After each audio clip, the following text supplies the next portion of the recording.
Halo, selamat siang Institusi Indonesia, calon tuan rumah Fulbright Specialist. Salam sejahtera dan sehat selalu dimanapun Anda berada. Selamat datang dan selamat bergabung di sesi informasi melalui Zoom Meeting untuk program Fulbright Specialist yang saat ini menerima aplikasi dari calon institusi Indonesia hingga tenggat waktu pendaftarannya yaitu 1 Desember 2023. Saya Mita dari tim komunikasi Aminef akan menjadi host dan juga moderator Anda pada acara di siang hari ini. Kami ingin mengucapkan selamat datang dan selamat bergabung kepada Anda semua yang telah bergabung bersama kami di Zoom Meeting ini. Dan kami juga ingin mengucapkan selamat bergabung kepada rekan-rekan yang mungkin menyimak acara ini melalui siaran di Facebook page. Seperti di Facebook page Aminef Fulbright Indonesia, My America Jakarta, My America Surabaya, dan US Konjen Medan. Bila Anda yang menyaksikan acara ini melalui Facebook dan ingin bergabung, menyusul untuk bergabung via Zoom Meeting, boleh silakan Anda mengisi tautan pendaftaran Zoom Meeting pada postingan yang Anda bisa temukan di Instagram dan juga Facebook akun Aminef. Rekan-rekan sekalian, selama kurang lebih 90 menit ke depan, Anda akan mendengarkan informasi tentang apa itu program Fulbright Specialist, lalu juga mendengarkan tips serta cerita manfaat dari perwakilan institusi Indonesia yang pernah menjadi tuan rumah Fulbright Specialist, serta mendapatkan informasi langkah-langkah pengisian aplikasi untuk program ini. Agar paparan informasi dapat berlangsung optimal, mohon untuk Anda yang bergabung di Zoom Meeting untuk mute atau mematikan audio Anda. Sesi tanya jawab nanti kami akan persilakan dan akan berlangsung sebanyak 2 kali. Yang pertama adalah tentang aspek administratif program serta pengalaman institusi, dan tanya jawab kedua akan berkaitan dengan tips atau langkah-langkah penulisan aplikasi program Fulbright Specialist ini. Kami akan persilakan Anda untuk menyampaikan pertanyaan secara langsung dengan menggunakan fitur raise hand bagi Anda yang bergabung di Zoom. Apabila belum bisa bergabung secara langsung melalui fitur raise hand, boleh mengetikkan pertanyaan Anda ke private chat kepada saya selaku moderator acara. Untuk Anda yang bergabung melalui Facebook page live, boleh ketikkan pertanyaan Anda melalui kolom komentar di Facebook page live yang Anda saksikan. Nah, rekan-rekan sekalian, apa itu program Fulbright Specialist? Berikut ini adalah video singkat mengenai program yang sangat bermanfaat ini.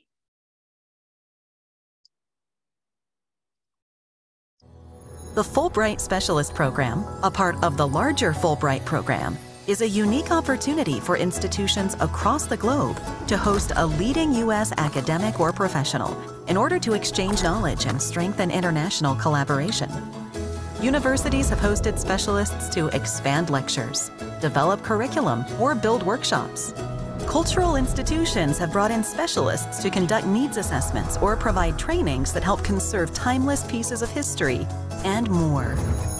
What needs and goals could your institution advance with the Fulbright Specialist Program? Contact your local Fulbright Commission to learn how to get started.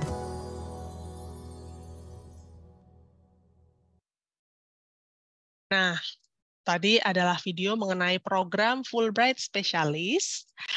Untuk Anda, rekan-rekan sekalian, sebagai informasi, program Fulbright Specialist itu adalah salah satu program Fulbright yang dikelola oleh Aminef, yang merupakan pengelola beasiswa Fulbright dan juga beasiswa lainnya di Indonesia. Yayasan kami bergerak di bidang nirlaba dan didirikan sejak tahun 1992 hasil kerjasama pemerintah Amerika Serikat dan juga Indonesia. Di Indonesia sendiri, program Fulbright sudah berdiri sejak tahun 1952.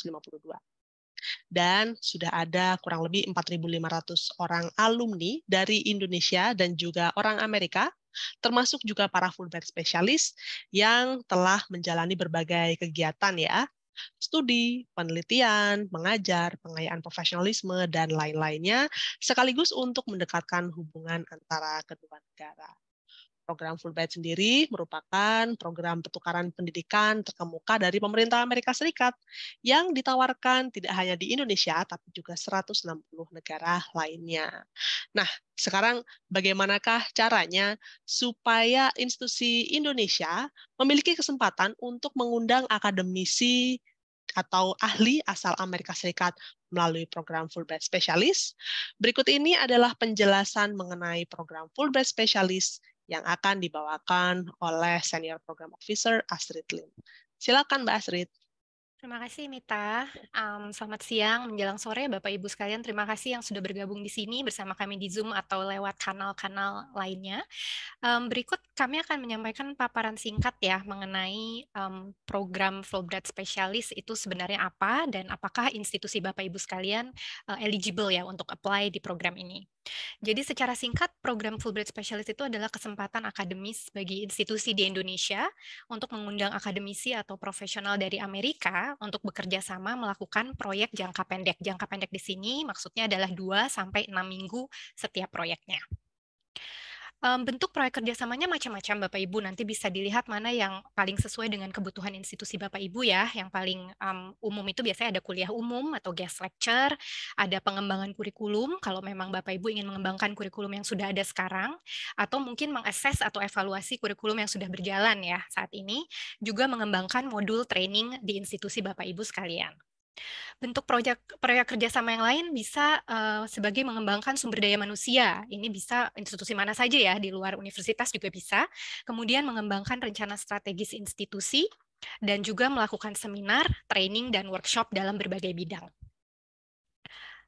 Untuk tujuannya sendiri tentu tadi kita sudah nonton di videonya juga ya, yang utama adalah memberikan kesempatan bagi institusi untuk bekerja sama dengan ahli atau akademisi terkemuka dari Amerika, juga meningkatkan kerjasama yang berkelanjutan antara institusi di Indonesia dan Amerika. Jadi biarpun proyeknya jangka pendek, kami berharap setelah proyek itu selesai, program atau kerjasama juga akan bisa berlanjut di masa yang akan datang antar institusi. Institusi pengundang Fulbright Specialist seperti apa yang diharapkan bisa mendaftar ya dan eligible gitu ya untuk mendaftar atau apply. Yang pertama universitas atau institusi pendidikan tinggi. Kemudian bisa juga berupa lembaga pemerintah atau lembaga swadaya masyarakat LSM ya atau NGO dan juga lembaga swasta non-profit. Yang lain bisa juga lembaga kebudayaan atau kalau Bapak Ibu bidangnya adalah kesehatan, bisa berupa lembaga kesehatan masyarakat, juga asosiasi atau organisasi medis.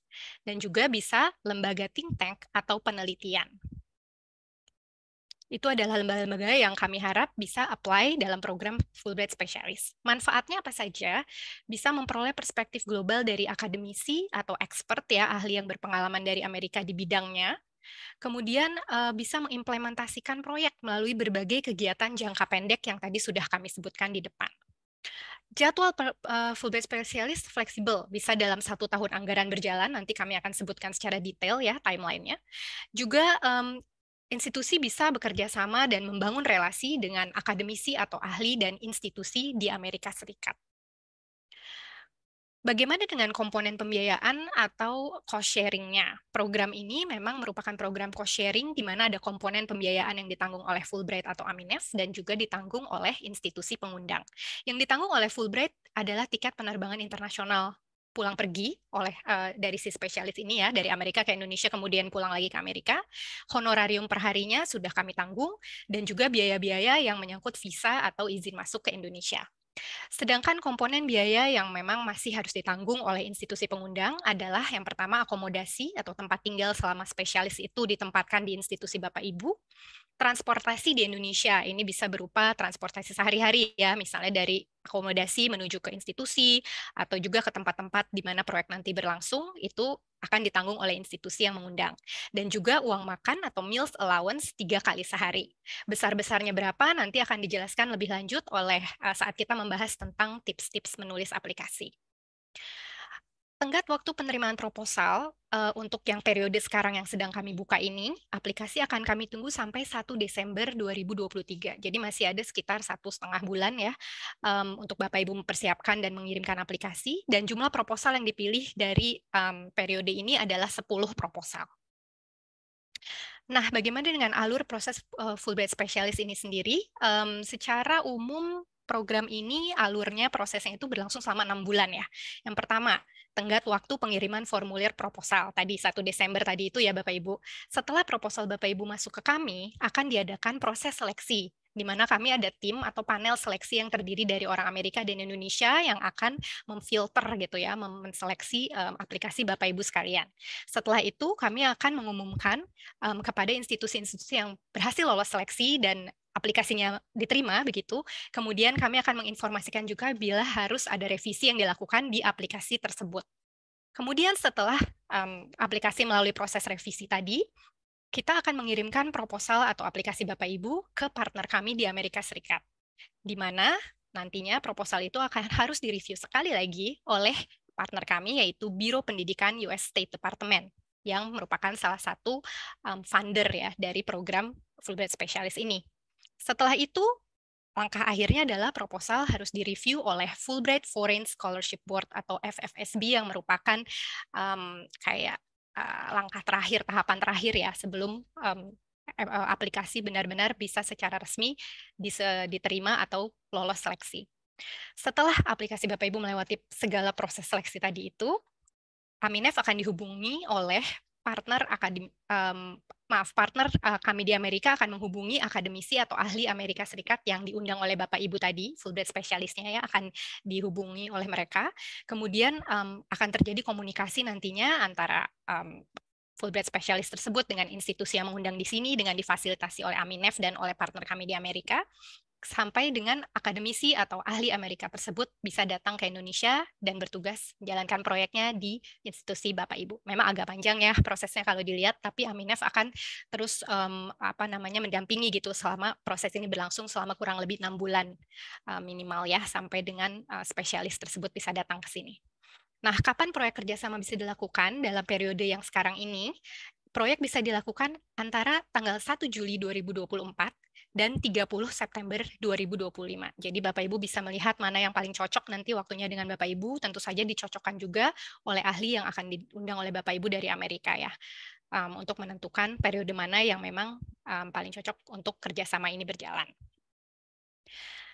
Ada beberapa manfaat bagi institusi pengundang yang mungkin bisa kita baca sedikit-sedikit ya, ini dari testimoni dari yang sudah pernah dapat di tahun-tahun atau bulan-bulan kemarin. Dari Fakultas Psikologi Universitas Indonesia, yang pernah mengundang Fulbright Specialist mengatakan bahwa we were delighted to have Dr. Ashley Randall, Fulbright Specialistnya namanya Dr. Ashley Randall ya, as we are striving to enhance our research and publication impact. Jadi ini lebih ke research, bagaimana mereka meningkatkan kapasitas riset dan publikasi mereka gitu ya. Dr. Randall greatly assisted us in improving our research capabilities. Itu dari Universitas Indonesia. Kemudian ada testimoni lain juga dari Politeknik Kesehatan Kementerian Kesehatan di Gorontalo. Fulbright Specialist Program offers many important benefits to the curriculum development. Jadi mereka secara spesifik itu proyeknya bertujuan untuk meningkatkan atau mengembangkan kurikulum mereka, yaitu first gaining a global perspective on curriculum design, institution accreditation, educational strategy, alumni profile, and the academic environment. Juga mereka bilang developing a creative professional nutrition curriculum, dan building institutional and personal academic networks with Fulbright professionals. Also, we have gained valuable experience from working with the specialist. Jadi banyak banget ya manfaatnya yang bisa dilihat di sini dari Poltekkes Gorontalo. Banyak lagi kisah-kisah manfaat program Fulbright Specialist lain yang bisa dilihat di website kami di aminef.or.id, masuk ke menu Grantees and Alumni, lalu ke menu Grantee Story. Di situ kita banyak banget yang mungkin juga Bapak Ibu nanti saat membangun atau building up aplikasi Bapak Ibu bisa juga cari-cari ide ya dari manfaat-manfaat atau proyek yang sudah pernah berlangsung sebelumnya yang kami tampilkan di website kami. Di mana mendapatkan informasi terkini dan bagaimana cara mendaftar, Bapak Ibu bisa masuk lagi ke website Aminef di aminef.or.id, ke bagian menu mengundang orang Amerika, kemudian masuk ke mengundang Fulbright Specialist, atau bisa pindai kode QR yang ada di layar Bapak Ibu saat ini. Situ informasinya lengkap Bapak Ibu, termasuk untuk mengunduh formulir aplikasinya ya. Kemudian berbagai informasi terkini, termasuk juga mengenai perkembangan program Fulbright Specialist ini bisa ditemui juga di media sosial Aminef, baik itu di Facebook page Aminef_Fulbright Indonesia, di Twitter @FulbrightID, atau di Instagram kami di @FulbrightIndonesia. Bila ada pertanyaan lebih lanjut, silakan menghubungi nomor-nomor yang tertera di sini ataupun email di hari dan jam kerja Senin sampai Jumat, kecuali libur kalender Indonesia dan Amerika. Demikian informasi singkat tentang Fulbright Specialist. Saya kembalikan ke Mita. Terima kasih, Mita. Terima kasih banyak Mbak Astrid untuk penjelasan mengenai program Fulbright Specialist.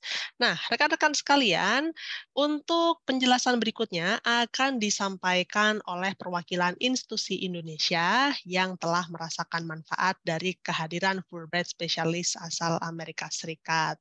Oleh karena itu, langsung saja kami ingin persilakan Dr. Tito Amanda yang merupakan perwakilan dari Badan Perfilman Indonesia untuk menyampaikan tips dan juga manfaat dari kehadiran program Fulbright Specialist di institusinya, di mana institusi beliau itu menjadi tuan rumah untuk Profesor Alex Nibli. Langsung saja kami ingin persilakan Dr. Tito Amanda untuk memberikan paparannya. Terima kasih Bu Mita. Selamat siang Bapak Ibu sekalian.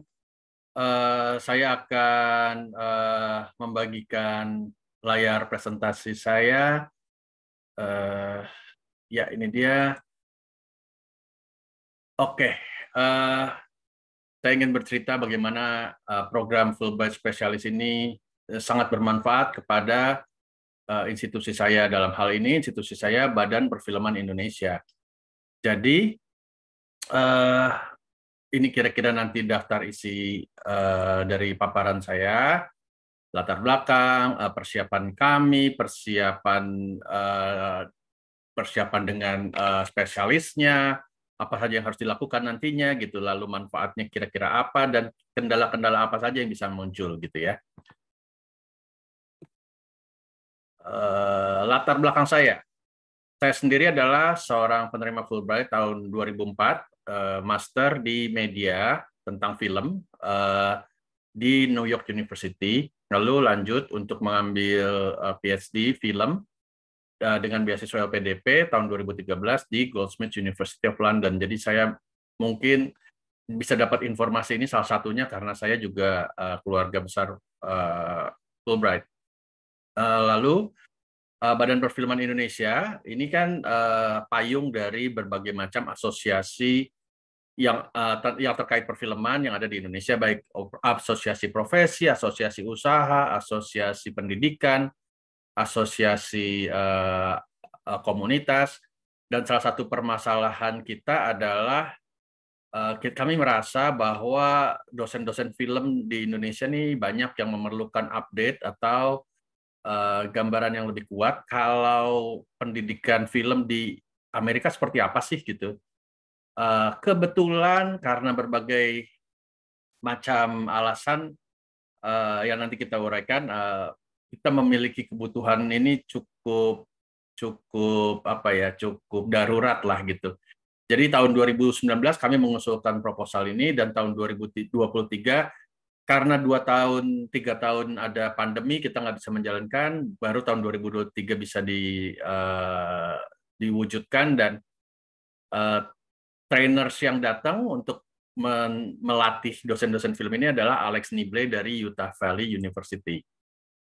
Kenapa kami butuh program ini? Jadi memang ini yang tadi saya mau ceritakan, berbagai sistem dan infrastruktur kampus, dan saya yakin ini bukan masalahnya di film aja, masalah birokrasi, masalah perekrutan, masalah brandingnya kampus, itu banyak membuat pengajar-pengajar kelas-kelas itu tidak memiliki latar belakang keilmuan yang dibutuhkan atau tidak memiliki pengalaman yang dibutuhkan untuk mengajar kelas yang dia ajarkan. Bayangkan misalnya seorang pengajar mata kuliah penulisan naskah film misalnya tidak pernah menulis naskah film gitu ya, lalu tidak punya pendidikan untuk itu gitu. Dia kebetulan bidangnya berbeda, tapi dia ditunjuk gitu karena alasan birokrasi, dia ditugaskan untuk mengajar mata kuliah itu. Hal-hal semacam itulah gitu ya. Bahkan ketika dia sudah punya latar belakang pendidikan yang dibutuhkan, apakah updated ya? Kalaupun dia updated, apakah dia familiar dengan gaya yang mau ditawarkan oleh spesialis yang kita undang, ini sangat berguna bahkan ketika dosennya sudah updated gitu. Karena ini kita akan menggali kemungkinan dan cara yang baru, yang beda, dan masih dipraktekkan di Amerika gitu ya, sebagai wawasan, sebagai perbandingan, sehingga ini si dosen-dosen itu bisa memanfaatkan mana yang berguna, dan misalnya ada yang dia pikir tidak cocok, nanti ya tidak perlu dilaksanakan di kampusnya. Nah, kami jadi membutuhkan simulasi bagaimana kelas di Amerika itu diajarkan. Jadi kita bagi 3 minggu.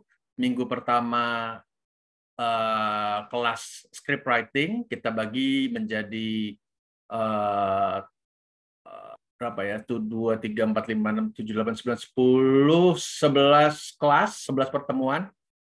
Tapi setiap sore ada diskusi di antara dosen-dosen itu sendiri, yang isinya setiap pertemuan seperti satu pertemuan di kelas di sana, lalu dilanjutkan dengan diskusi. Nah, apa sih yang harus kita siapkan pada saat kita mau mengajukan proposal gitu ya? Sebenarnya kita merumuskan dulu kebutuhannya seperti apa, dan kalau kita bisa mendatangkan seseorang, orang yang seperti apa yang cocok gitu, yang bisa membuat program kita itu seperti yang kita harapkan gitu. Lalu dalam kasus kami harus membuat kurikulum. Ini kurikulum salah satu hal dan silabus gitu, yang diminta oleh Fulbright Aminef pada saat itu. Jadi dia minta pertemuannya apa aja, setiap pertemuan membahas apa gitu. Jadi itu harus dipikirkan. Ini semua akan membantu Fulbright Aminef mencari kandidat yang cocok juga gitu kan, karena mereka juga harus cari yang cocok buat kebutuhan ini, yang seperti apa, yang kayak apa gitu. Nah, selain itu kita harus memastikan bahwa sumber daya kita cukup, karena nanti misalnya kita butuh, dalam kasus kami si dosen dari Amerika ini datang, dia harus kita berikan hotel yang pantas, penginapan yang pantas, makan minum yang dia suka, lalu juga ada kewajiban menyediakan kendaraan kalau ada apa-apa gitu ya, dan menyiapkan kalau ada keadaan darurat, kesehatan kemana sih gitu, itu juga harus disiapkan. Lalu dengan spesialisnya sendiri begitu, jadi waktu itu kami mendapatkan 6 nama kalau nggak salah, dan kami harus memilih dulu tuh, di antara kami harus memilih di antara 6 nama itu yang diajukan oleh Aminef. Setelah memilih yang paling cocok, kami mulai berkomunikasi, dan ternyata komunikasinya jadi panjang juga karena ya dia juga tidak punya bayangan seperti apa yang pendidikan film di Indonesia gitu kan. Lalu jadi harus cerita, harus memberikan link-link film Indonesia gitu untuk memberi dia bayangan, oh, film Indonesia seperti apa sih, pendidikan filmnya seperti apa, film-filmnya seperti apa gitu. Lalu gambaran calon peserta seperti apa, kita harus cerita. Saya melibatkan beberapa Zoom dengan beberapa dosen di Indonesia untuk membuat dia juga melihat, oh ini dosen-dosennya punya masalah apa sih mereka. Lalu sambil jalan kita merapikan silabus dan cara pengajaran yang paling cocok. Kita juga mengumpulkan materi bersama, kira-kira apa ya yang paling dibutuhkan gitu, dan mengenalkan beliau dengan material Indonesia gitu, kurikulum, silabus, film-film tadi saya sudah sebut. Lalu setelah program dimulai, proses ini masih berjalan ya, kita menyesuaikan gitu, ada diskusi, merevisi materi jika dibutuhkan, mendorong dialog yang cair antara spesialis dengan para peserta. Jadi peserta yang datang itu adalah 30 orang yang datang dari kampus yang berbeda-beda. Jadi bayangkan mungkin ininya apa ya, keterbukaannya malu-malu atau berani ngomong gitu, belum masalah bahasa lagi. Itu jadi harus didorong selalu bahwa jangan takut bicara, jangan takut bertanya, jangan takut ini. Jadi kita juga harus memastikan proses komunikasinya lancar. apa sih manfaat yang bisa dirasakan? Yang paling dirasakan adalah update gitu ya. Jadi bahkan saya sendiri yang bukan sebagai peserta resmi, saya ikut memoderatori seluruh proses perkuliahan, mendapatkan update tentang bagaimana salah satu metode pengajaran film di Amerika. Ini saya bilang salah satu karena pasti ada metode-metode yang lainnya ya. Tapi kan kita jadi tahu, minimal metode yang ini kita jadi tahu. Lalu membuka wawasan dan pemahaman dari kedua belah pihak, mencari cara yang paling tepat dengan kondisi-kondisi peserta dan kondisi-kondisi kampus yang berbeda-beda. Jadi Pak Alex Niblenya juga senang karena jadi jalan-jalan, sempat jalan-jalan ke satu kampus film gitu, mengetahui masalah-masalahnya. Oh, studionya seperti ini toh gitu. Oh, ininya begini toh gitu ya. Lalu jadi ada pemahaman gitu juga. Kenapa film Amerika seperti itu, film Indonesia seperti ini gitu kan ya. Ini dari kedua belah pihak loh, dari kami juga, dari Pak Alex Niblenya juga. Lalu networking. Kita jadi berjejaring. Dan manfaat lain adalah kemungkinan bekerja sama di masa depan karena semuanya udah saling memiliki alamat email masing-masing ya dan bisa saling menghubungi. Kendala-kendala yang bisa muncul. Sangat mungkin kalau kebetulan kami mendapatkan spesialis yang sangat mau menyesuaikan diri, cocok, dia disuruh makan makanan Jawa ternyata mau-mau aja gitu ya. Kita tanya mau mesti makanan Amerika terus nggak, jangan-jangan gitu, atau makanan Barat terus enggak gitu, dia senang-senang aja dikasih makanan di Jawa. Acaranya waktu itu kita buat di Bantul, lalu kalau sampai kita salah pilih spesialis mungkin akan banyak masalah, itu sangat mungkin ya. Jadi dalam proses pemilihan dan dalam proses menceritakan kebutuhan kita apa tuh jadi sangat krusial gitu agar spesialis yang datang sesuai dengan kebutuhan kita. Juga peserta yang salah itu juga bisa menimbulkan masalah juga tentunya, dan karena komunikasi dan chemistry di lapangan itu jadi paling penting. Dan juga kalau lokal supportnya tidak mencukupi dan tidak memenuhi syarat, ada yang mengeluh makanan yang nggak enak, tempat nginepnya kurang seru dan lain-lain, jadinya itu bisa jadi masalah juga. Mungkin itu sih yang bisa saya uraikan. Nanti silakan kalau ada tanya jawab, saya bisa lebih banyak bercerita. Sementara saya selesaikan di sini dulu dan saya kembalikan ke Mbak Mita. Makasih.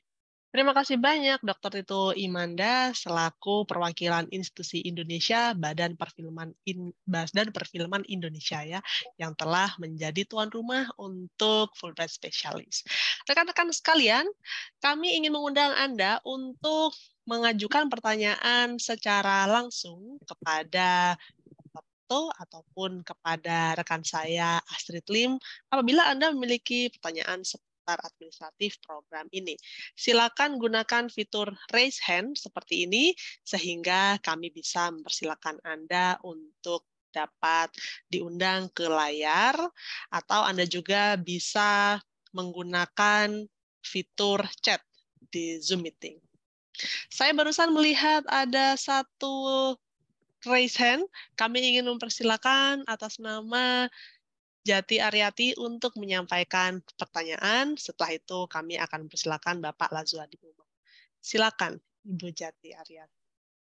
Halo Mbak Mita, terima kasih untuk kesempatannya dan juga kepada narasumber. Saya ada pertanyaan terkait dengan komponen pendanaan yang tadi sifatnya cost sharing. Nah, di dalam aplikasi yang akan dimasukkan, apakah di situ perlu dijelaskan mengenai sumber pendanaannya? Misalnya tadi kan dijelaskan ya bahwa untuk makan, kemudian apa saja tadi ya, yang dari institusi. Nah, itu terkait dengan itu bagaimana ya sebaiknya menuliskannya di aplikasi tersebut? Terima kasih. Oke, baik. Terima kasih banyak untuk pertanyaannya. Ini adalah pertanyaan yang berhubungan dengan pengisian formulir aplikasi. Jadi, kami akan persilakan Mbak Cecilia untuk jawab pertanyaan tersebut. Ya, terima kasih banyak Ibu Jati Aryati. Jadi di formulir saya kurang tahu apakah Ibu sudah sempat mendownload formulirnya, tapi kalau sudah mungkin nanti bisa dilihat di bagian untuk akomodasi, transportasi, dan juga allowance.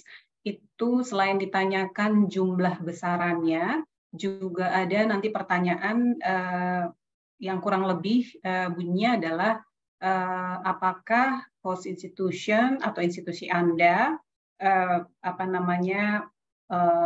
akan menanggung biaya ini gitu. Terus nanti ada kotak yes or no. Nanti Ibu bisa cek yang yes gitu ya.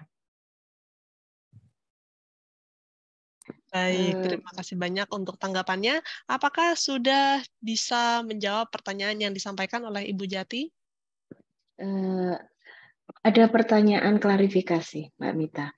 Jadi tidak perlu dijelaskan mengenai sumber pendanaannya. Maksud saya adalah dari institusi itu, dari pos yang mana itu tidak perlu ya. Itu hanyalah pernyataan mencentang yes or no saja. Demikian Ibu maksudnya? Ya, betul Bu. Jadi nggak perlu menyebutkan sumber dananya dari pos yang mana gitu. Oh ya, terima kasih. Terima kasih banyak untuk pertanyaannya. Selanjutnya kami ingin mempersilakan Bapak Profesor Lazuardi Umar untuk menyampaikan pertanyaan. Terima kasih Mbak Mita. Selamat siang Bapak Ibu, terutama narasumber. Saya tertarik untuk menginvite post profesor dulu ke Indonesia, dan memang kita ada rencana. Tadi saya dengar ada cost sharing. Nah, saya kira ini sudah wajar ya, ada cost sharing dari institusi. Kebetulan saya dari Universitas Riau.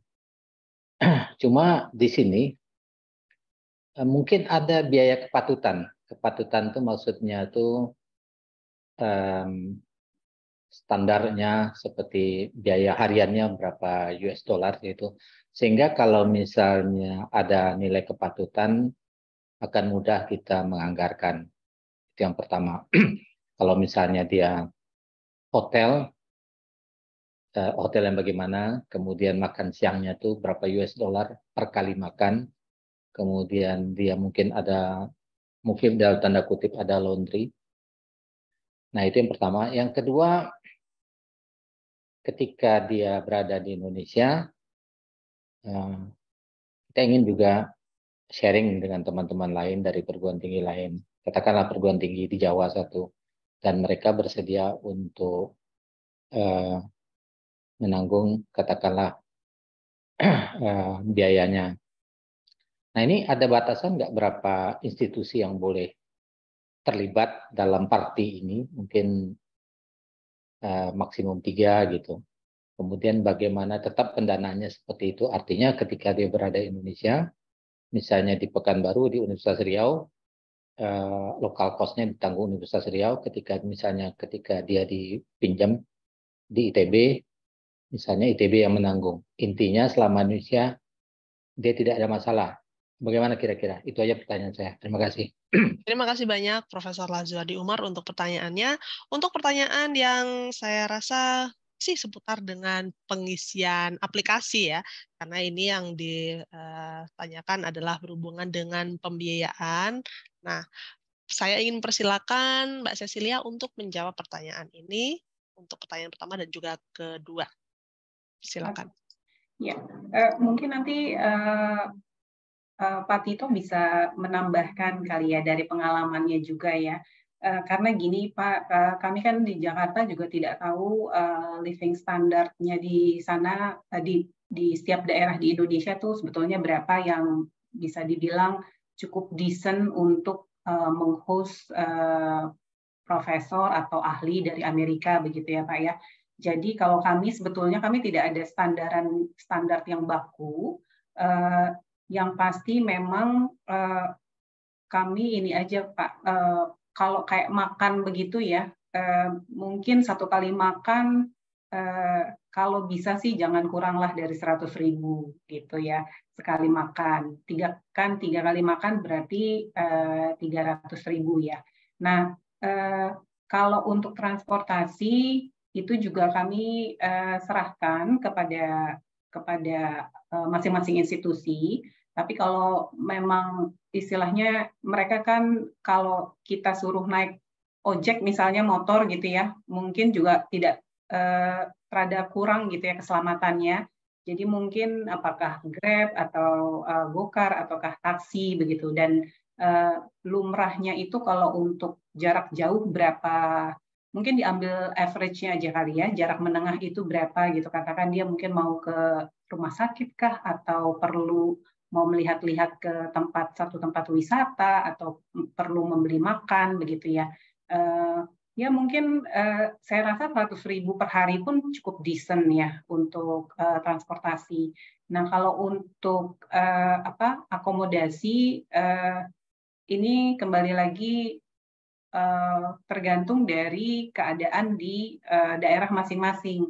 Kalau tempat daerahnya kebetulan memang kurang hotel-hotelnya atau penginapannya, mungkin rate yang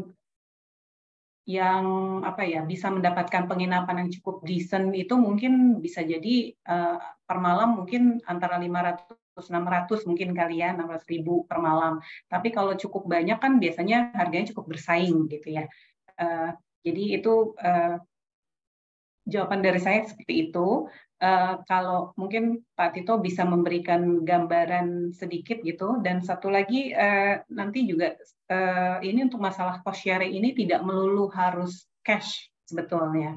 Bisa juga dalam bentuk in-kind. In-kind itu yaitu tadi seperti yang Pak Tito tadi sempat sampaikan, menyediakan mobil kalau misalnya institusi punya mobil operasional begitu ya, bisa mengantarkan spesialis ke mana-mana begitu.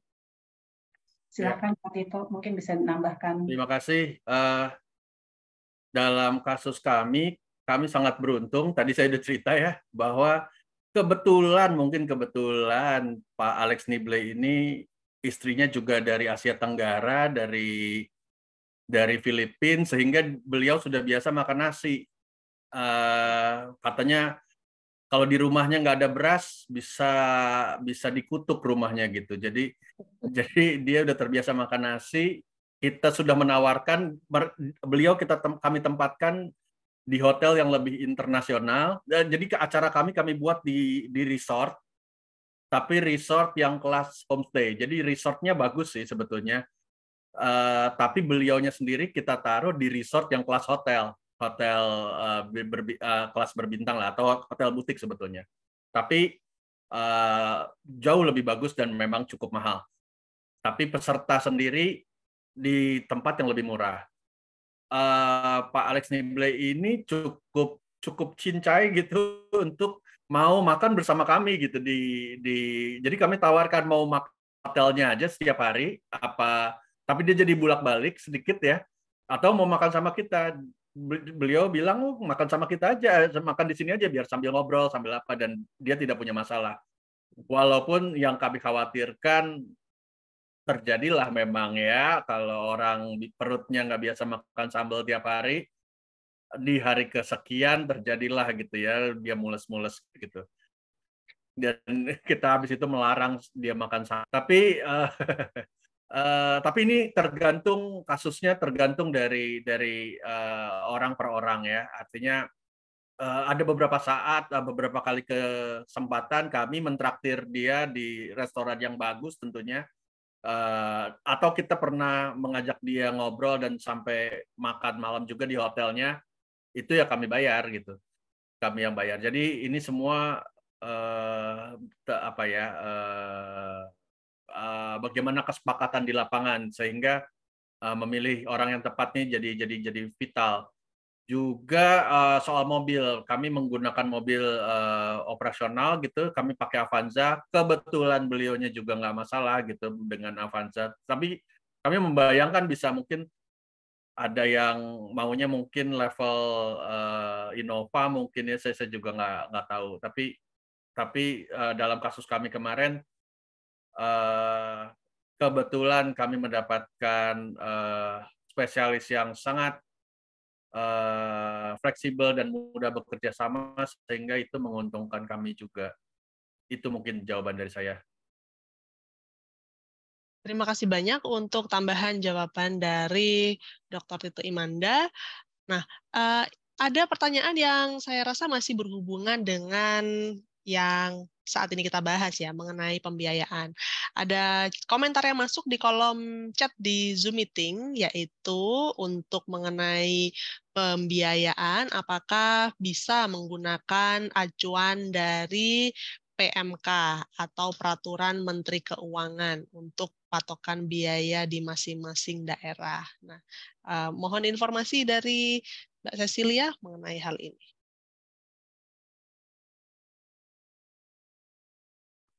Sebetulnya rada susah juga kali ya kalau untuk dengan PMK, karena lagi-lagi itu juga bergantung pada si spesialisnya juga. Ada yang ya itu tadi seperti Pak Tito, mereka mau gitu ya makan bersama gitu. Tapi juga ada yang mungkin lebih memilih untuk mencari makannya sendiri. Kalau kami sih mungkin kalau memang mau menggunakan PMK, mungkin karena PMK itu kan dipakainya untuk orang Indonesia kali ya, mungkin bisa dikalikan 2 mungkin kalau untuk orang Amerika, karena untuk hal makanan aja gitu sepertinya mereka itu kebutuhan nutrisinya sudah agak berbeda gitu ya dari kita gitu. Dan kita kan pastinya ingin mereka selama berada di sini tuh sehat begitu ya. Jadi nggak program yang sudah direncanakan dari awal itu tetap bisa dijalankan gitu ya. Oke, baik, terima kasih banyak untuk tanggapannya. Nah, pertanyaan kedua tadi berkaitan dengan berapa jumlah institusi yang boleh terlibat untuk bisa berkolaborasi mengundang Fulbright Specialist. Untuk pertanyaan ini, saya ingin mempersilakan Mbak Astrid untuk menjawab, dan juga nanti saya akan bacakan beberapa pertanyaan yang ada masuk di kolom chat Zoom. Boleh. Ya, kalau untuk maksimal ya tadi yang bekerja sama itu sebenarnya kalau setahu saya nggak ada ya, Cecilia, correct me if I'm wrong, nggak ada ya kayak maksimalnya tuh berapa gitu. Cuma memang Pak lebih baik disesuaikan juga dengan jangka waktu ya. Tadi satu kan program ini jangka pendek ya, terbatas waktunya gitu. Kalau terlalu banyak juga kayaknya apakah efektif gitu ya Pak ya. Gitu. Kalau di masa lalu itu ada yang pernah 3 ya Cecilia, 3 institusi yang sama-sama kayak berbagi menjadi host ya, yang kebetulan terletak di kota yang berbeda-beda Pak. Itu memang pengaturannya harus antar institusi yang bersangkutan ya. Bagaimana mereka mengatur si spesialis itu nanti penerbangannya dari kota A ke B itu gimana, siapa yang mengatur, kemudian jadwal dia di sana gimana, kemudian balik lagi ke kota yang berikutnya bagaimana, kemudian dari sana apakah pulang langsung ke Jakarta terus ke Amerika atau gimana itu. Jadi memang koordinasinya pasti akan lebih intens ya Pak ya kalau lebih dari satu gitu ya. Dan juga tentu harus disesuaikan dengan jadwal si Fulbright Specialist-nya sendiri serta program yang sudah sama-sama dikembangkan bersama dengan Fulbright Specialist maupun si institusi yang mengundang gitu Pak. Jadi memang tidak ada ya masa lalu in the past gitu yang maksimal itu 3 yang setahu saya gitu ya yang pernah. Tapi itu pun mungkin butuh koordinasi yang jauh lebih intens dan agak rumit ya Pak ya dibanding kalau memang hosting sendiri gitu ya. Dengan waktu yang terbatas gitu. Oke, terima kasih. Ya, sama-sama. Terima kasih banyak Bapak Profesor Lazuardi Umar untuk pertanyaannya. Semoga sudah terjawab ya. Nah, pertanyaan berikutnya adalah kami ingin tunjukkan kepada Mbak Astrid lagi. Nah, untuk proses seleksi program Fulbright Specialist ini itu tergolong lama ya, yaitu sekitar 6 bulan untuk bisa tuan rumah institusi menjadi host maksimal 6 minggu. Nah, pertanyaannya adalah, apakah nantinya program Fulbright Specialist ini dapat diperpanjang untuk lebih dari 6 minggu? Iya, Terima kasih. Pertanyaannya Pak Syaiful, sampai saat ini belum ada ya kebijakan itu karena ini kebijakan global Pak. Fulbright Specialist itu kan memang programnya nggak hanya di Indonesia tapi tadi di berbagai negara ya, dan memang maksimal itu masih 6 minggu ya untuk saat ini gitu. Minimal 2, maksimal 6 minggu. Dan mengenai seleksinya memang cukup panjang, tapi tadi kalau Bapak tadi kita refer back ke presentasi yang informasi tadi, deadline-nya itu kan Desember ya Pak ya, tapi yang paling cepat program bisa dimulai itu memang Juli. Jadi memang kita memiliki waktu semacam sampai 6 bulan ini dari si aplikasi ini disubmit sampai program bisa dimulai. Memang kita udah ada periode yang memang dikhususkan untuk proses seleksi ini gitu. Jadi memang waktu Bapak nanti mensubmit aplikasi, ya memang harus direncanakan programnya itu baru bisa dimulai paling cepat itu di Juli gitu Pak. Makanya kita tadi memiliki ya 6 bulanan itu ya tenggang waktu gitu ya. Memang itulah yang paling cepat bisa terjadi Pak, karena tadi proses seleksi yang berlapis itu yang memang kebetulan bukan hanya dari kami tapi juga dari partner kami di Amerika gitu. Oke, baik. Pertanyaan terakhir dari kolom chat di Zoom Meeting, apakah program Fulbright Specialist ini memiliki daftar dari para ahli atau akademisi yang bisa diundang, atau institusi pengundang bisa mengusulkan siapakah yang ingin diundang untuk datang ke institusinya? Iya, memang untuk saat ini Fulbright Specialist yang mau datang itu mereka harus terdaftar, itu tadi udah ada yang bantu jawab ya, selama yang bersangkutan terdapat di roster. Memang Fulbright Specialist yang diundang itu harus terdaftar dulu di roster Fulbright Specialist namanya ya. Roster itu semacam sistem lah ya, sistem registrasi di mana spesialis harus terdaftar dulu di sana, baru mereka bisa masuk eligible gitu untuk diundang. Nah, tapi bagaimana kalau Bapak Ibu belum punya nama yang spesifik gitu ya yang mau diundang, atau kalau nama yang Bapak Ibu undang Bapak Ibu nggak tahu gitu dia sudah masuk di roster atau belum dan lain sebagainya, itu mungkin nanti bisa dijelaskan lebih detail juga waktu bagian pengisian formulir ya oleh Sisil, karena ada khusus di bagian bagaimana memasukkan nama-nama itu. Tapi secara singkat memang ada daftar itu, cuman tidak bisa diakses secara umum, betul nggak Cecilia ya? Itu memang masih aksesnya itu terbatas gitu. Tapi kalau memang Bapak Ibu 1 udah punya nama tapi nggak yakin, 2 udah punya nama tapi memang udah masuk, atau 3 sama sekali tidak punya nama, nah itu nanti detailnya ada di bagian pengisian Fulbright, formulir Fulbright Specialist ya, biar lebih jelasnya begitu. Terima kasih banyak untuk tanggapannya.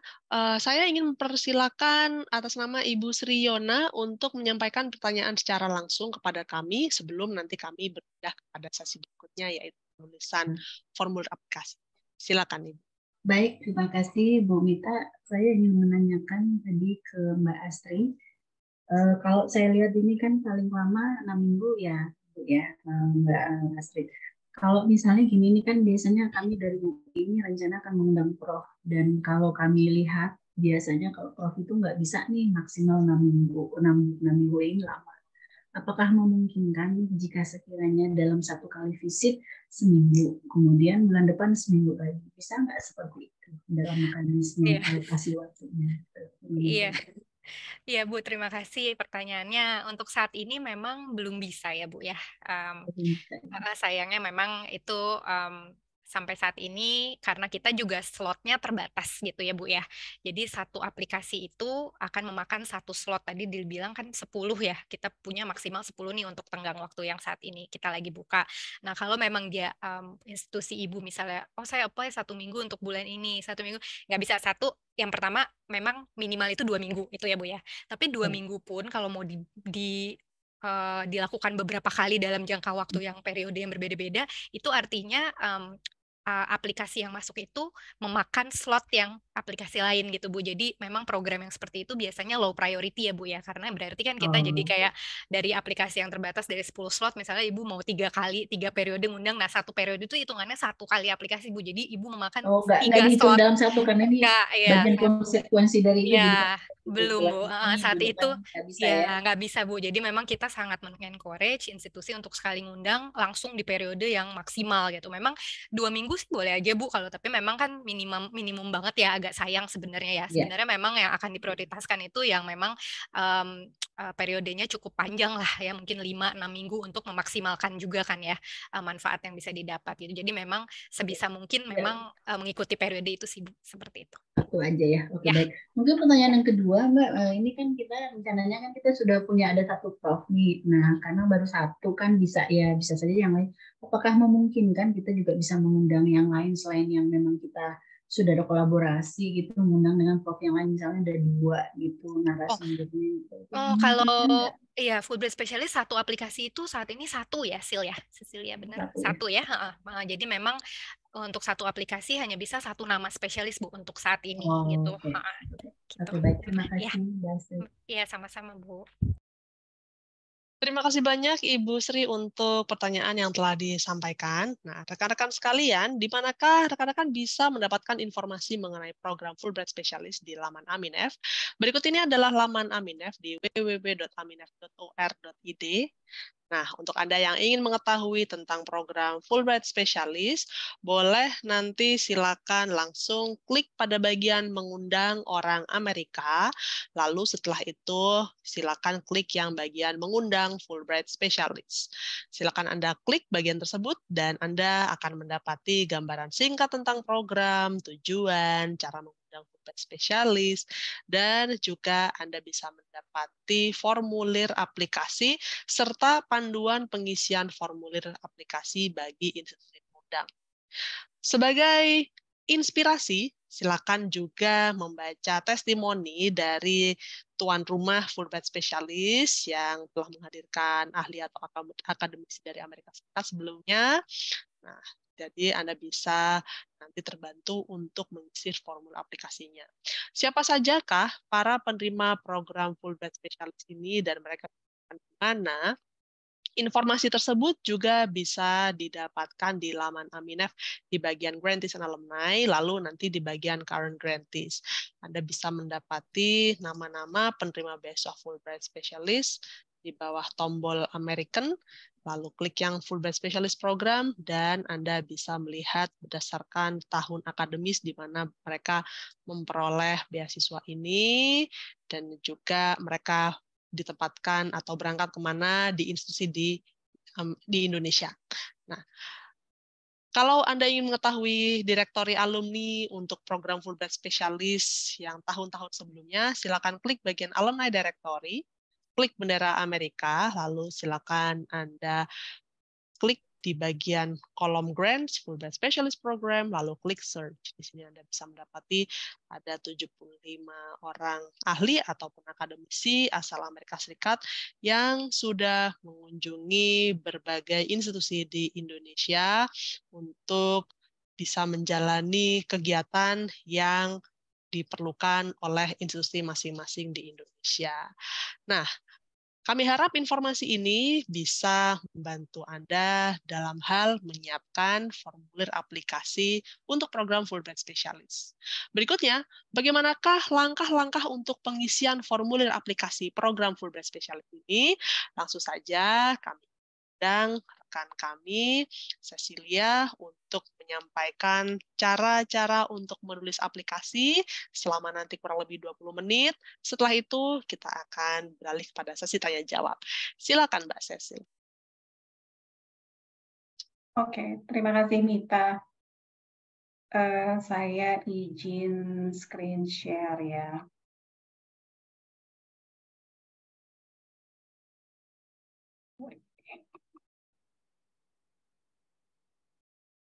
Oke, baik. Bapak dan Ibu, kalau saya boleh tahu, kira-kira dari semua peserta di sini yang sudah mencoba mendownload aplikasi, apakah ada ya? Untuk rekan-rekan dipersilakan untuk meninggalkan emoticon seperti thumbs up seperti ini ya, untuk memberikan reaksi sehingga kita bisa sedikit interaktif ya. Belum ya? Oke, belum ada nampaknya. Oke, baik kalau gitu nggak apa-apa. Nanti bisa mungkin sekalian mendengarkan, oh ada satu kelihatannya ya. Sekalian mendengarkan penjelasan dari saya, mungkin bisa pergi ke halaman website Aminef, mengikuti petunjuk yang tadi Mita sudah berikan ya, dan bisa mendownload formulirnya dan juga bisa mendownload panduannya begitu ya. Nah untuk sekarang saya ingin share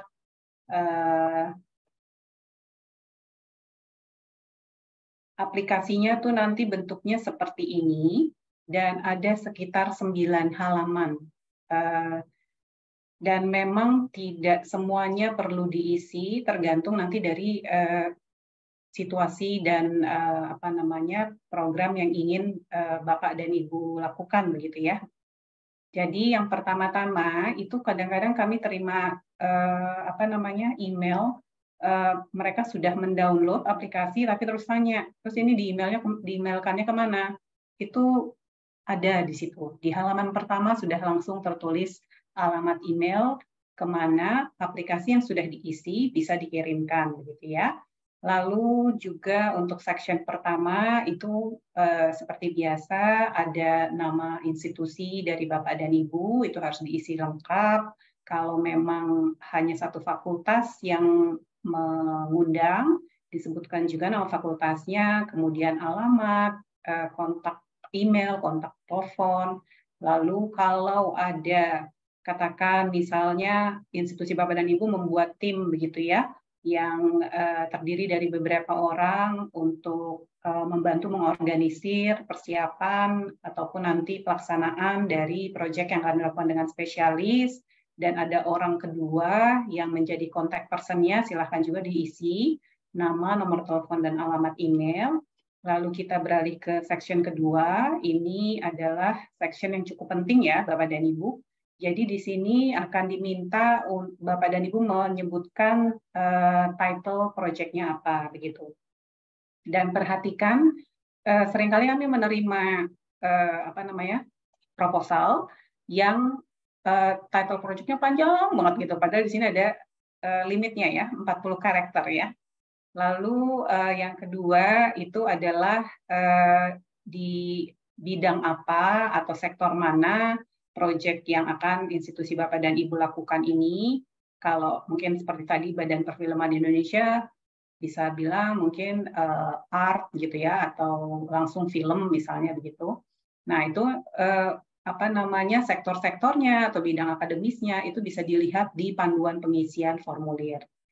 Dan kemudian yang ketiga sama, ditanyakan spesialisasinya untuk di bidang atau sektor mana proyek ini berada. Silahkan lihat juga daftarnya di panduan pengisian formulir.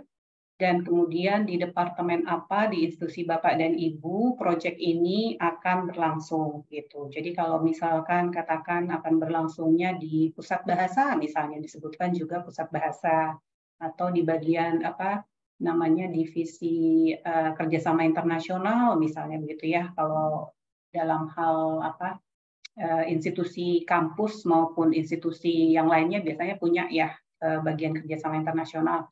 Silahkan juga diisi di sini. Lalu yang kelima adalah isu atau masalah atau tantangan apa sebetulnya yang membuat Bapak dan Ibu, institusi Bapak dan Ibu merasa memerlukan bantuan Fulbright Specialist begitu. Nah, ini harus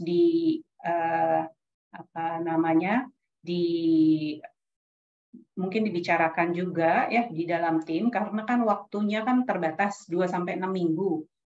Jadi tolong realistis gitu ya. Jadi challenge apa gitu yang ingin difokuskan dengan bantuan Fulbright Specialist ini. Lalu yang berikutnya adalah objektif. Objektif ini kita berikan 3, tapi sebetulnya tidak harus selalu, satu proyek itu tidak harus selalu punya 3 objektif gitu ya. Jadi kalau misalkan katakan isu atau challenge-nya udah ketemu nih, masalahnya tuh begini, turunkanlah itu ke objektif gitu. Objektif apa yang ingin dicapai untuk menyelesaikan tantangan yang sedang dihadapi atau masalah yang sedang dihadapi. Lalu yang ketujuh adalah deskripsi mengenai aktivitas proyek atau program, termasuk spesifik task dari Fulbright Specialist, sama orang-orang atau partisipan yang akan ikut terlibat di dalamnya. Tadi Pak Tito sudah menyebutkan juga ya, ini satu hal yang krusial gitu. Jadi harus memang didiskusikan secara internal dengan baik begitu ya. Karena kalau salah memilih partisipan juga yang ada mungkin nanti hasilnya bisa sia-sia gitu ya. Dan itu ingat dibatasi hanya 1.000 kata ya. Lalu how does this project align with your institution priorities? Tadi kan sudah ditanyakan apa masalah atau tantangan yang sedang dihadapi gitu. Nah, sekarang ditanyakan prioritas. Jadi makanya kalau bisa memang masalah atau tantangan yang sedang dihadapi itu adalah sesuatu yang juga menjadi prioritas institusi Bapak dan Ibu begitu ya. Dan ditanyakan juga impact-nya, kira-kira apa impact dari nanti kerjasama dengan si Fulbright Specialist, dan juga bagaimana nanti kegiatan itu bisa meningkatkan tadi jaringan networking ya antara institusi Bapak dan Ibu dan juga institusi di mana si spesialis ini bekerja di Amerika begitu ya. Kalau kadang-kadang ada beberapa spesialis yang juga sudah istilahnya sudah tidak bekerja di universitas, tapi dia pasti punya networking begitu ya di sana. Nah, bagaimana gitu kerjasama ini tuh bisa memanfaatkan networking yang dimiliki oleh si spesialis itu tadi. Nah, saya mau infokan ke Bapak dan Ibu, umumnya yang membuat ataupun yang menjadi center dari perhatian panelis kami itu biasanya adalah keterkaitan ataupun alignment ya, antara ini tadi, nomor 5, nomor 6, nomor 7, dan nomor 8. Jadi itu harus nyambung. Sayangnya, kebanyakan aplikasi yang kami terima, jawaban tersebut tuh sekedar kayak suka asal-asal gitu loh. Challenge-nya apa, objektifnya apa, terus aktivitas proyeknya beda lagi gitu kan. Nah itu biasanya nanti akan mendapatkan banyak catatan, kalaupun terpilih akan mendapatkan banyak catatan gitu ya dari panelis kami, tapi bisa jadi juga akan membuat proposal itu tidak terpilih begitu ya. Lalu yang berikutnya kita ke lokasi. Jadi tadi kalau sudah memikirkan tentang aktivitas apa saja yang akan dilakukan, juga harus memikirkan lokasinya di mana ya gitu. Nah, ini disebutkan kalau memang akan mengambil beberapa lokasi, sebutkan lokasi pertama apa, alamatnya di mana, lokasi kedua apa, dan alamatnya di mana begitu. Kalau ini biasanya sih paling sering di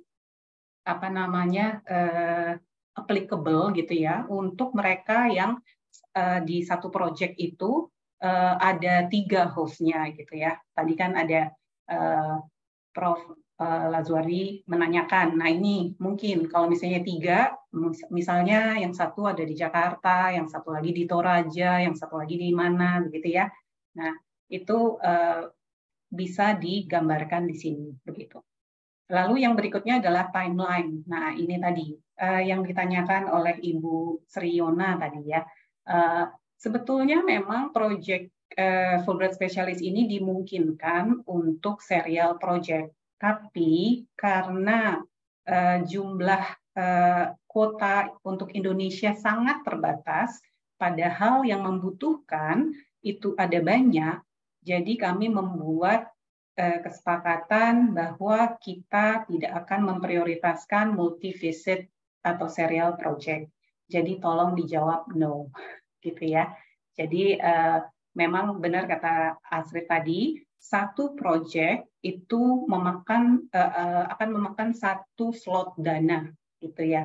Jadi maksudnya satu visit dari Fulbright Specialist itu akan memakan 1 pos dana. Jadi kalau misalnya ada yang katakan satu project membutuhkan visit dari spesialisnya 2 atau 3 kali, ya berarti dia makan 3 gitu. Kasihan dong, nanti yang lainnya nggak dapat gitu ya. Lalu ini adalah yang kemudian adalah tanggal. Kira-kira di tanggal berapa ingin program itu dimulai? Nah, ini ada uniknya nih Bapak dan Ibu. Jadi proyek itu, tanggal mulai proyek itu adalah tanggal, sudah termasuk tanggal di mana si spesialis berangkat dari Amerika. Gitu. Nah, sementara tanggal selesainya itu adalah memang tanggal dia meninggalkan site-nya gitu ya, site dari project site gitu. Jadi kalau katakan project site-nya adalah di Kendari misalnya. Nah, tanggal berapa dia meninggalkan site-nya, itulah tanggal dia berakhir project itu gitu.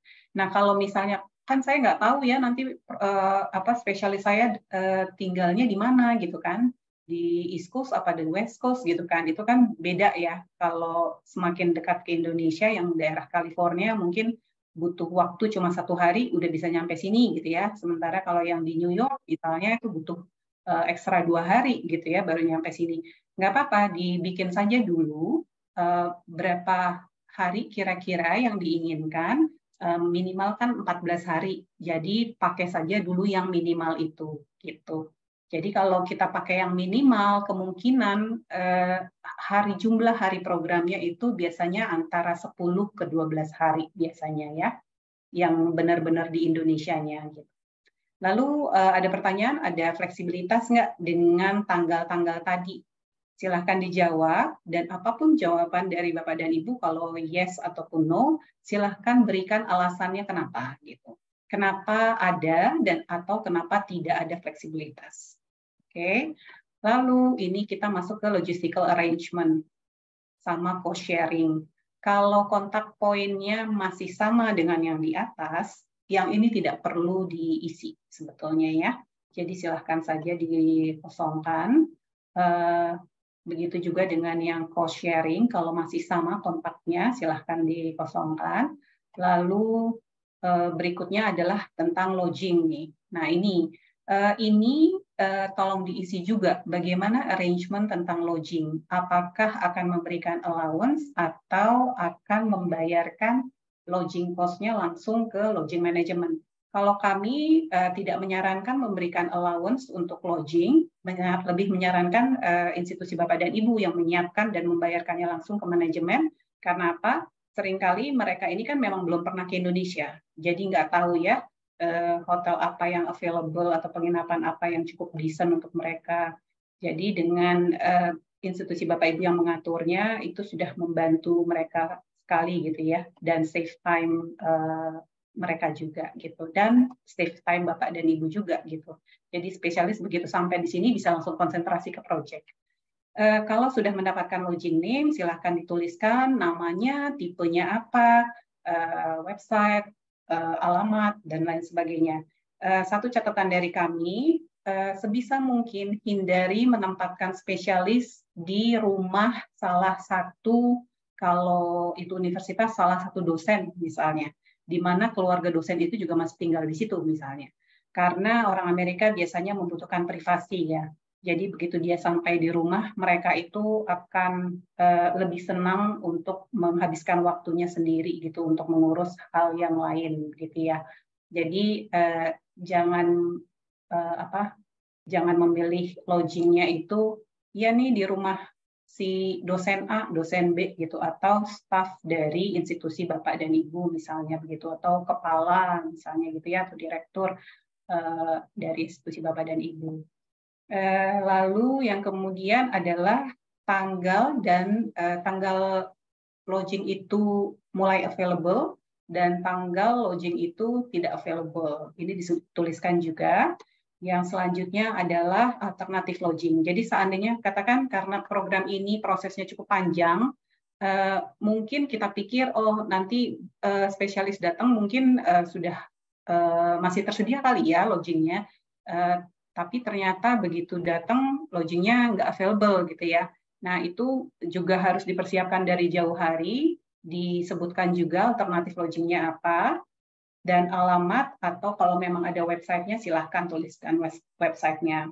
Nah ini estimated cost of lodging, itu silahkan ditulis di sini per harinya berapa rate-nya, terus akan berada di sana berapa hari, itu totalnya berapa begitu ya. Nah ini yang tadi saya sampaikan, apakah institusi Anda dapat mendanai untuk akomodasi ini? Ini harus dijawab yes, karena tadi ada policy-nya program bahwa ini adalah cost sharing sifatnya ya. Jadi kami nggak nanya itu dari pos mana begitu. Nah, lalu untuk in-country transportation, nah ini juga disebutkan apakah akan memberikan transportation allowance ataukah akan menyediakan kendaraan operasional untuk si spesialis begitu ya. Lalu atau ada beberapa host yang juga mengambil kombinasi begitu. Jadi kalau di hari-hari kerja disediakan transportasi oleh kampus atau oleh institusi, tapi ketika Sabtu dan Minggu diberikan allowance atau mungkin dibuatkan akun Grab atau Gokar begitu ya, nanti institusi top up ke akun tersebut begitu untuk si spesialis pakai begitu ya, itu juga tidak masalah. Yang pasti cuma itu membutuhkan koordinasi yang benar-benar bagus ya secara internal. Lalu ini disebutkan berapa estimasinya kira-kira per hari yang akan diberikan oleh institusi ke spesialis dan berapa hari lalu dikalikan menjadi total. Dan ini lagi-lagi apakah institusi bersedia untuk menanggung biaya ini? Tolong dijawab yes juga ya. Lalu untuk meals, sama, tolong dijelaskan pengaturannya seperti apa. Apakah akan memberikan meals allowance ke si spesialis atau institusi akan menyediakan meals dia gitu 3 kali sehari. Kalau katakan di hotel, sebetulnya kan bisa juga diambilkan paket yang sudah sekalian dengan sarapan begitu ya, komplementari sarapan. Nah, mungkin ada juga yang institusi yang paginya disiapkan oleh hotel, siangnya makan di kampus atau di office kami, lalu malamnya kembali lagi disiapkan oleh hotel atau dia bisa pakai allowance misalnya begitu. Itu bisa juga begitu. Atau ada yang juga memakai sistem catering. Jadi sudah institusi sudah membayarkan catering yang akan mengantarkan makanan itu ke tempat si spesialis begitu. Lalu di sini disebutkan biayanya dan pastikan itu cukup decent untuk 3 kali makan ya dalam sehari. Lalu again ini apakah institusi Bapak dan Ibu sanggup untuk menanggung biaya itu? Silakan dijawab yes. Lalu yang berikutnya mengenai airport dan juga penjemputan gitu. Jadi silakan dituliskan di airport mana dia akan dia harus tiba begitu. Kalau untuk yang tadi institusinya ada 3 atau lebih dari 1, harus ditentukan kemana dulu dia perginya gitu dan di airport mana dia nanti akan dijemput.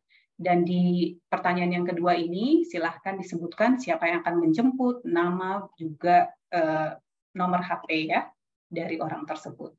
Lalu yang keempat, nah ini adalah detail mengenai spesialis begitu ya. Kalau yang pertama pertanyaannya adalah apakah spesialis itu harus bisa bahasa lain selain bahasa Inggris gitu ya. Pernah ada yang menuliskan yes dan menuliskan bahasa Indonesia. Sebetulnya bisa aja, cuma mungkin akan lama gitu ya mendapatkannya, karena jarang sekali gitu spesialis yang bisa berbahasa Indonesia. Jadi akan lebih aman sebetulnya kalau no, dan kalau memang partisipannya mengalami kesulitan untuk memahami bahasa Inggris, kampus ataupun institusi Bapak dan Ibu bisa menyediakan interpreter begitu ya, orang yang bisa membantu nanti menjelaskan kepada partisipan begitu. Lalu yang kedua adalah kualifikasi. Di sini tolong fokus kalau untuk mereka yang sudah tahu saya mengundang profesor ini nih gitu. Jangan fokus ke dia ya. Kalau di sini tolong tuliskan general. Jadi ini fungsinya adalah informasi di sini ini nanti akan sangat penting untuk rekan-rekan kami di World Learning di Amerika untuk mencarikan spesialis yang memang sesuai dengan kebutuhan Bapak dan Ibu, dan yang akan dilihat salah satunya yang utama juga adalah informasi yang akan ditaruh di sini gitu. Kualifikasinya seperti apa, pengalaman profesionalnya seperti apa, sama keterampilan yang spesifiknya apa, yang kira-kira dibutuhkan oleh institusi Bapak dan Ibu. Nah, ini limitnya 500 kata ya Bapak dan Ibu. Lalu berikutnya adalah ini untuk kolom untuk kalau Bapak dan Ibu sudah punya spesialis yang memang sudah kenal begitu ya, sudah pasti akan mengundang dia gitu. Nah, ini silahkan dijawab kalau sudah, berarti jawabannya adalah yes, gitu kan. Dan jawabannya informasi mengenai si spesialis itu dituliskan di sini. Namanya dia, institusinya di mana, email dan nomor telepon tetap harus disebutkan juga ya Bapak dan Ibu, karena nanti rekan-rekan kami di World Learning itu yang akan menghubungi si ahli itu untuk membantu mereka meregistrasi ke roster Fulbright Specialist begitu. Tapi kalau memang tidak ada, silahkan di skip. Kalau di sini jawabannya no, saya nggak tahu, open aja deh gitu kan. Saya terima rekomendasi dari World Learning misalnya gitu. Bagian sini silahkan dikosongkan. Nah, kalau untuk mereka-mereka yang mengisi nama dari spesialis yang akan diundang, silahkan jawab pertanyaan nomor 3, 4, 5, 6, dan 7 setahu saya. Ya, dan 7 juga.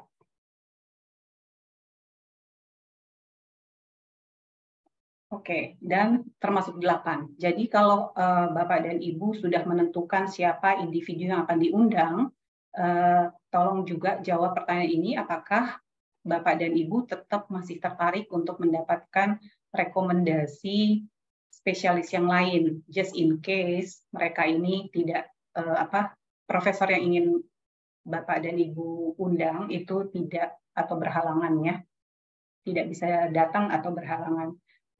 Lalu setelah itu sudah tinggal isi saja survei yang berisi 2 pertanyaan ini, dari mana Bapak dan Ibu mendengar program spesialis dan tipe dari institusi Bapak dan Ibu. Kemudian cek certification of authenticity ini, dan silahkan kirimkan aplikasinya ke alamat email yang tadi tertera di atas. Itu saja dari saya, mungkin nanti kita bisa lanjutkan ya ke question and answer. Terima kasih banyak Mbak Cecilia untuk tips dan juga langkah-langkah penulisan formulir aplikasi untuk mengundang Fulbright Specialist. Nah, saya akan membaca ada 1 atau 2 pertanyaan yang sudah masuk di kolom di chat di Zoom meeting ini, sekaligus sambil menunggu untuk rekan-rekan yang ingin menyampaikan pertanyaan secara langsung, boleh pergunakan fitur raise hand mulai dari sekarang ya. Oke. Ada pertanyaan berkaitan dengan kegiatan Fulbright Specialist di Indonesia. Apabila salah satu kegiatannya adalah berupa workshop, apakah host institution diperkenankan untuk menarik biaya registrasi untuk peserta acara? Silakan Mbak Cecilia. Kalau sifatnya untuk benefit sebetulnya enggak ya, karena program Fulbright Specialist ini kan kita non-profit ya, Aminef pun non-profit begitu. Jadi kalau sifatnya adalah untuk benefit, sudah pasti tidak. Tapi kalau memang katakanlah itu hanya sekedar untuk mengganti makanan, misalnya memberikan ini ya, memberikan snack atau apa gitu ya, untuk mengganti itu tidak masalah. Tapi untuk aman ya, karena kadang-kadang kita nggak tahu pihak imigrasi mungkin bisa mendapatkan informasi, terus dilihat, oh ini Fulbright Specialist, visa mereka kan bukan untuk terima honor gitu ya. Jadi mereka mungkin langsung mengeneralisir aja gitu ya, ini mengutip biaya nih gitu kan. Nah, kalau untuk menjaga keamanan dari spesialis, lebih baik kalau memang mau mengundang mengutip biaya, mungkin bisa dibuat bukan hanya Fulbright Specialist yang menjadi pembicara di workshop, tapi juga ada pihak lain seperti itu. Oke, baik. Jadi mungkin bisa dipertimbangkan adalah perwakilan dari institusi pengundang ya untuk menjadi salah satu pembicara di workshopnya. Baik, pertanyaan berikutnya saya ingin membacakannya lagi. Nah, untuk institusi pengundang, apakah boleh mencarikan dana dari pihak ketiga untuk menanggung biaya yang dibebankan kepada institusi pengundang? Berikut pertanyaannya dari Mustika Arini. Sorry, Mit, tadi apa pertanyaannya? Aku nggak begitu ini. Oke, untuk pertanyaannya, apakah institusi pengundang boleh mencari dana dari pihak ketiga untuk menanggung biaya yang dibebankan ke institusi? I see. Kalau untuk itu sebetulnya kami nggak sampai ke sana begitu ya.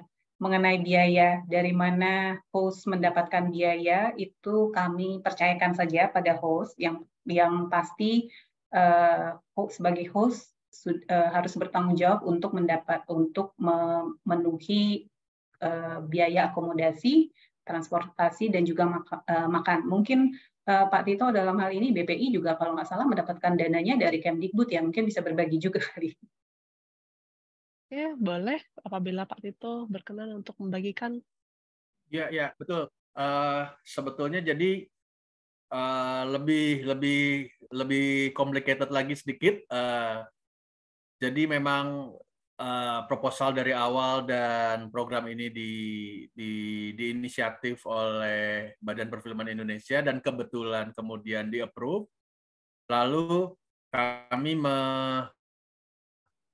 meminta dukungan kepada Kementerian Pendidikan dan Kebudayaan, Dirjen Kebudayaan, itu untuk memberikan bantuan dan mereka approve. Pelaksana di lapangan dilakukan oleh institusi lain lagi, namanya Asosiasi Pengkaji Film Indonesia. Jadi karena kru di lapangan ini punya berhubungan dengan dua institusi yang berbeda. Jadi selama ini menjadi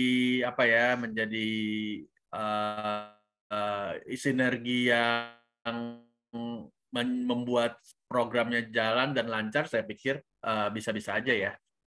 Saya waktu itu juga kita punya pilihan-pilihan itu dan tidak melihat itu sebuah masalah. Mungkin saya ngobrol sama Bu Cecilia kalau nggak salah ya. Nanti kalau yang mensponsorinya Kementerian Pendidikan dan Kebudayaan nggak apa-apa kan, nggak apa-apa gitu kan. Kalau nggak salah waktu itu.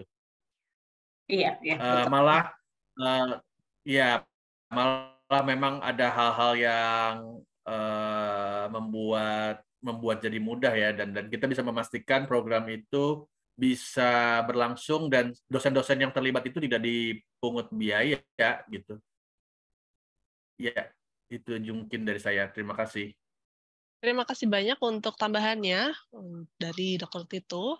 Baik, ada beberapa komentar yang kami terima di kolom chat di Zoom Meeting. Untuk rekan-rekan yang mulai awal acara belum bisa bergabung, baru bisa bergabung di tengah-tengah acara, tidak usah khawatir, karena acara ini kami rekam dan juga rekamannya diunggah ke YouTube Aminef, dan juga Anda bisa mengakses Facebook page kami karena acara ini kami live stream di Facebook page, dan nanti ketika acara berakhir, rekaman acaranya otomatis juga bisa didapatkan di Facebook page untuk disaksikan ulang kapan saja. Baik, kami akan membacakan satu pertanyaan lagi yang ada di kolom chat di Zoom Meeting. Untuk mengundang satu Fulbright spesialis untuk didatangkan ke dua universitas atau institusi, apakah kedua universitas atau institusi tersebut memasukkan masing-masing satu aplikasi Fulbright Specialist atau cukup satu aplikasi saja yang dikirimkan kepada Aminef? Bagaimana, Mbak Cecil?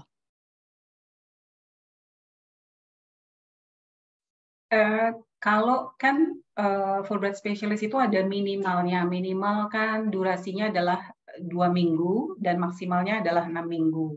Kalau memang program di 2 institusi ini masih masuk di 6 minggu itu nggak apa-apa di satu aplikasi. Dan memang kebetulan juga ingin mengundangnya satu spesialis ya gitu. Tapi kalau misalkan satu spesialis cuma yang satu institusi pengen katakanlah 3 minggu, yang satu lagi pengen 4 minggu, nah itu agak susah ya. Mau nggak mau harus gantian. Mungkin tahun ini institusi yang satu, yang institusi A yang mengundang, tahun depan atau 2 tahun kemudian institusi B yang mengundang. Tapi dimungkinkan, satu spesialis dimungkinkan kalau kita sih melihatnya paling make sense itu mungkin satu spesialis diundangnya oleh 3 institusi. Jadi satu aplikasi disponsori oleh 3 institusi, seperti itu. Baik, terima kasih banyak untuk tanggapannya. Rekan-rekan, kami ingin mempersilakan satu orang peserta untuk menyampaikan pertanyaan melalui audio dan atau video. Silakan Anda pergunakan fitur raise hand apabila Anda memiliki pertanyaan dan ingin menyampaikan secara langsung kepada kami di sini. Kami lihat belum ada pertanyaan yang kami terima atau ada tanda-tanda raise hand di Zoom meeting ini ya. Kami akan mengecek untuk sejauh ini di Facebook page, ada 4 Facebook page yang berbeda, belum ada pertanyaan yang ditinggalkan. Nah, kalau begitu untuk pertanyaan terakhir, oke, ya boleh silakan. Saya mau nanya ke Mbak Cecilia, Mbak, apakah maksudnya mungkin sehingga ada pertanyaan dia datang multiple visit gitu, mungkin maksudnya multiple years juga mungkin. Jadi 1 tahun 1 kali gitu. Jadi misalnya ini program jangka panjang, tahun pertama dia datang, tahun kedua dia datang lagi, tahun ketiga. Mungkin pertanyaan multiple visit maksudnya jika ada program yang multiple years. Apa begitu ya? Ya, kalaupun seperti itu, funding kita hitungannya adalah fiscal year. Jadi ketika formulir atau proposal itu disetujui, ya dia akan pakai funding tahun itu gitu. Jadi walaupun itu multiple year gitu ya, datangnya di tahun yang berbeda begitu. Kami pernah sih memang meng-approve satu aplikasi yang multiple, dan itu sekali-sekalinya karena memang jumlah aplikasi yang kami terima waktu itu masih kecil gitu ya, di bawah dari kuota yang kami punya gitu. Dan itu memang di tahun yang berbeda gitu, cuma memakai pendanaan atau untuk tahun anggaran yang sama gitu. Baik, terima kasih banyak untuk tambahan pertanyaan dan juga tanggapannya.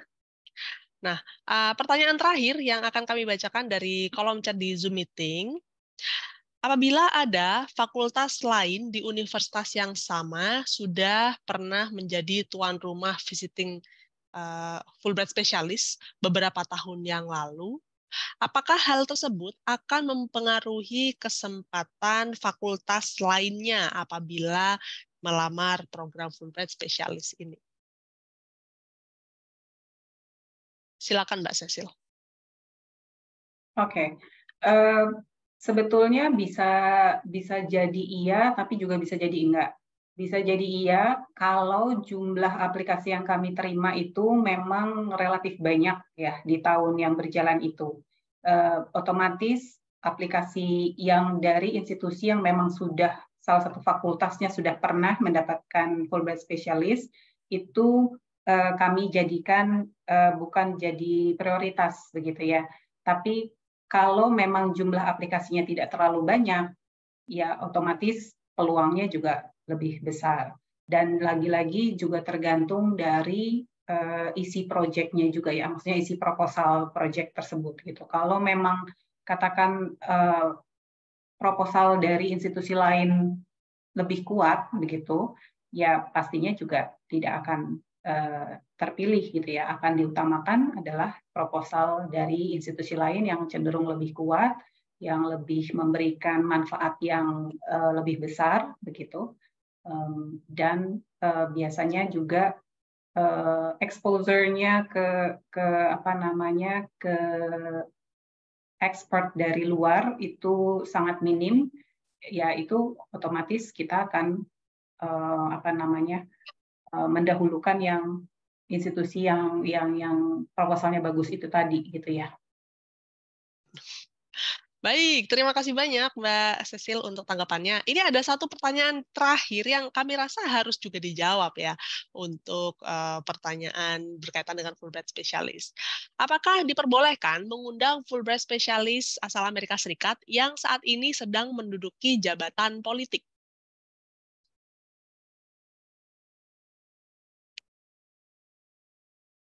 Boleh atau tidak, sebenarnya kami itu tidak ada aturan apakah boleh atau tidak gitu ya. Nanti itu kan semuanya nanti akan bergantung pada tim seleksi juga gitu. Nah itu nanti mereka akan punya argumen mereka masing-masing begitu ya. Kalau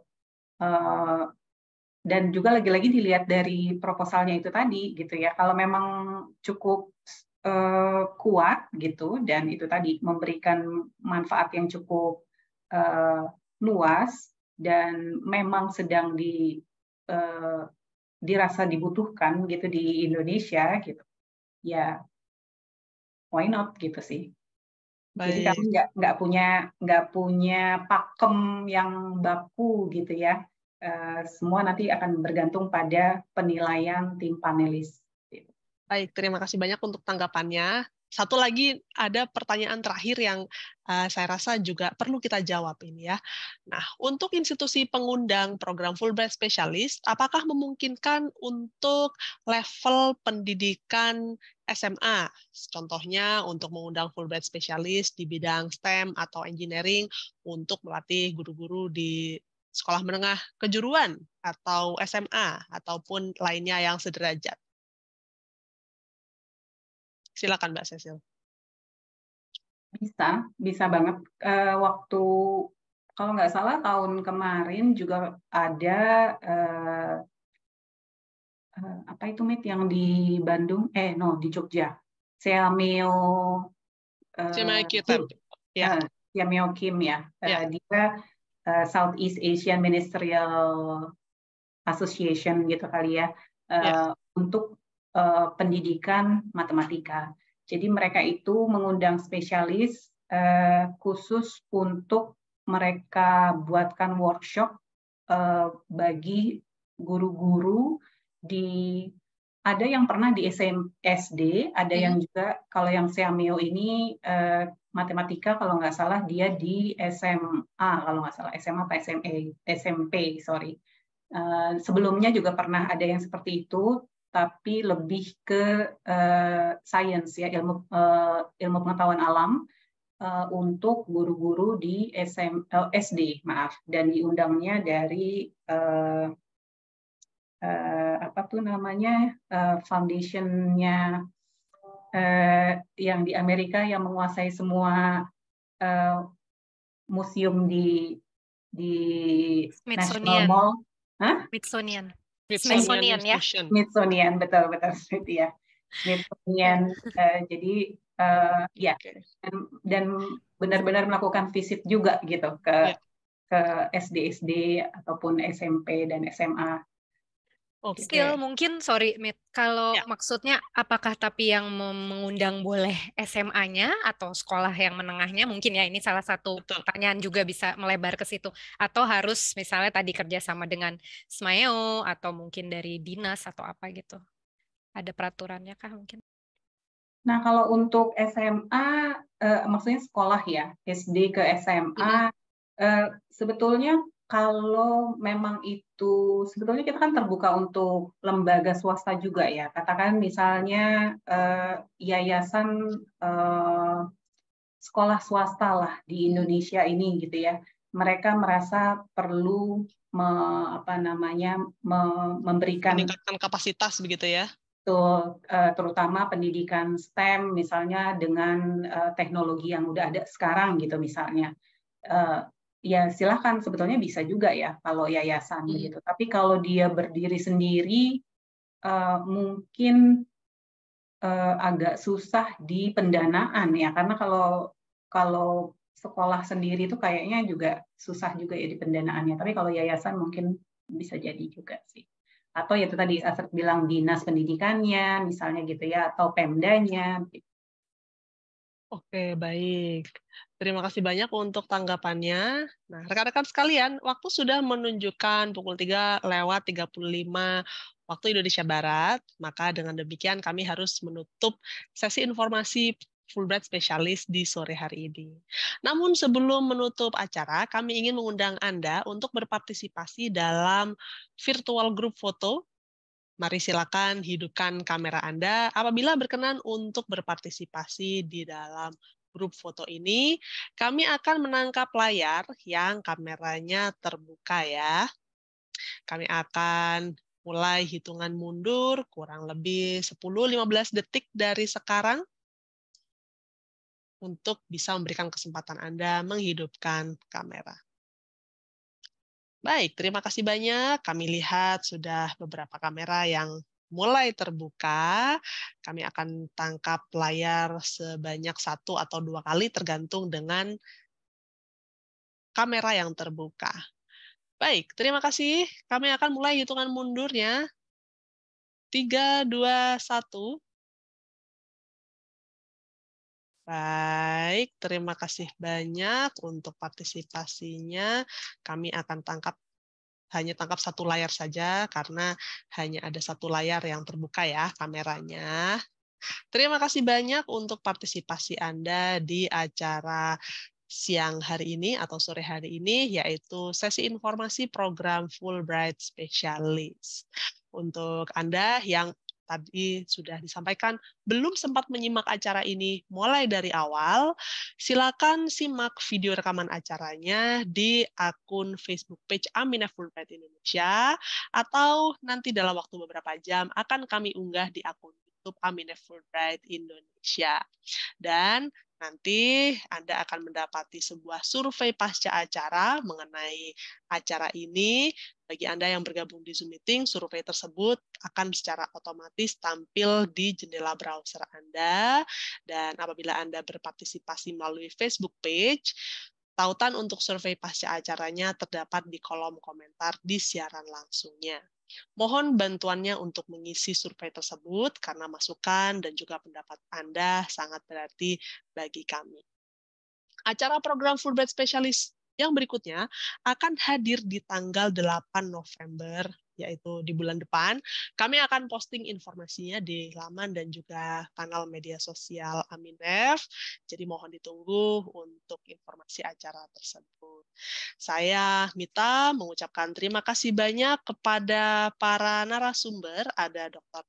Imanda dari Badan Perfilman Indonesia dan juga rekan-rekan saya, Cecilia Dewita dan juga Astrid Lim dari tim di Aminef yang mengelola program Fulbright Specialist. Sampai jumpa di acara berikutnya. Selamat sore dan salam sehat selalu untuk kita semuanya. And I just kita boleh foto berempat nggak? Okay. Qualitative data.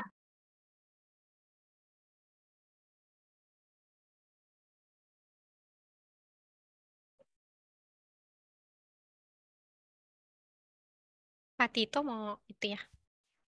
Iya, foto berempat dong, boleh nggak? Boleh. Tadi kayaknya pas foto saya mati deh. Boleh, yuk. Mari kita foto berempat.